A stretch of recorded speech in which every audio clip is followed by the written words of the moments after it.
Is your software pathing failed due to the Adhesive Library DLL? I'm Sophie Chen, a Windows System Specialist. Let's repair your internal links and get you back to work. This DLL file is a specialized library used in game modding frameworks, like FiveM. It provides the core logic for injecting custom game assets and managing the connection between the modded client and external game servers. Now that the background is clear, let's walk through the actual installation steps. The Adhesive Library DLL is required for FiveM to function properly. Downloading and reinstalling the current official version of FiveM will repair missing or broken application files. Should the file remain missing after a reinstall, we need to ensure that the operating system is forced to re-index its shared library paths.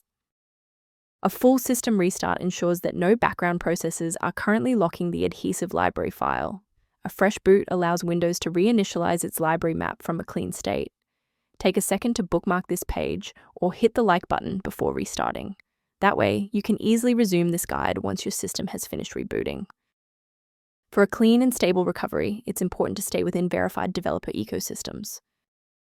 Keep your personal information safe by avoiding third-party mirrors for the Adhesive Library DLL, which lack the encryption and security of verified official updates. To ensure your system remains within verified parameters, you might choose to use an authorized maintenance path for ongoing support. The link in the description references a professional diagnostic scan resource associated with the Adhesive Library and PC Health. To support our technical team and receive updates on the latest FiveM resolutions, please hit the like button and subscribe to the channel.